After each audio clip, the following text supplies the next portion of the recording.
Salut tout le monde et bienvenue sur la chaîne Un Chemin des Sentiers, j'espère que vous allez bien. Avant de vous présenter le gros projet qui nous attend dans quelques jours, j'aimerais vous inviter à regarder, il y a un bouton rejoindre maintenant sur la chaîne YouTube. C'est tout simplement une possibilité de m'aider financièrement à hauteur de 4,99 € par mois. C'est un abonnement mensuel que vous pouvez à tout moment résilier, c'est juste histoire de m'aider un petit peu dans ce projet un petit peu fou de réaliser toutes les grandes randonnées de France et puis bien sûr tous les pèlerinages de France. Voilà.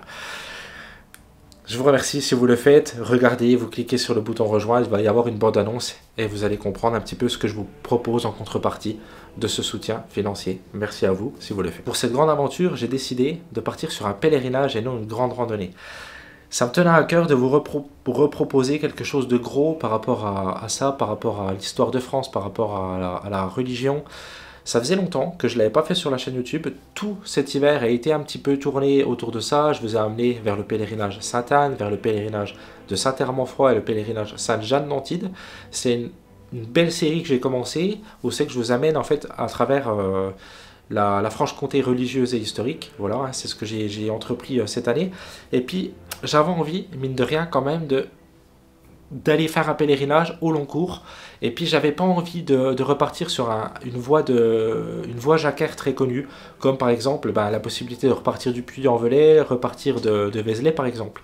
J'avais plutôt envie de rester dans ce que j'ai découvert cet hiver à travers ces pèlerinages qui sont très peu faits, quelque chose de très personnel, très individuel, qui me permet en fait de vraiment me reconcentrer sur moi personnellement, ma foi, et puis aussi découvrir cette France rurale qu'on ne voit très rarement.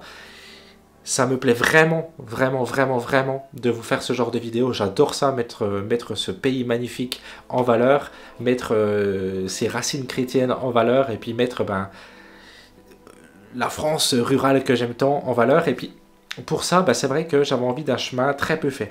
Donc voilà. J'ai décidé de repartir de chez moi ce coup-ci. Nous allons partir de la maison de Loïc et on va se diriger à Vézelay.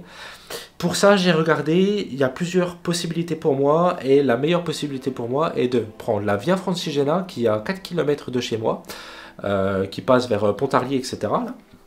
Donc en gros, je rallie la Via Francigena à pied, bien entendu. Une fois que j'ai fait 1 ou 2 jours de marche, je commence à filmer parce que je veux pas que vous sachiez où c'est que j'habite, forcément. Et puis voilà, une fois que j'arrive vers Besançon, etc., je commence à filmer l'aventure sur la Via Francigena. Et sur la carte, il y a un village qui s'appelle Gy. Et ce village-là, je m'en souviens très très bien, parce que quand j'ai traversé la Franche-Comté par le chemin de Compostelle il y a maintenant 3 ans, c'était en hiver avec le brother, il y a les vidéos sur la chaîne, ça remonte un petit peu, mais elles sont toujours d'actualité. Je me souviens qu'au village de Gy, justement, il y a un croisement. Il y a un croisement qui vous amène vers la voie de Cluny, donc de Cluny au Puy-en-Velay, vers la Via Pur-Nancy, et puis il y avait un autre croisement, je ne m'y étais pas intéressé à l'époque, qui avait la possibilité de vous amener sur le chemin hongrois. C'est un chemin en fait qui rallie Gy jusqu'à Vézelay, et par ce chemin du coup jacquère, qui est vraiment très très peu fait, parce qu'il y a environ une trentaine de pèlerins par an, c'est vraiment ridicule, d'ailleurs j'espère qu'il sera bien balisé, on verra bien. Direction Vézelay, voilà un petit peu le projet, donc c'est vraiment quelque chose qui me tient fortement à cœur, c'est quelque chose, je vais m'imprégner de ce chemin, et puis je vais essayer de vous retranscrire au mieux ce pèlerinage.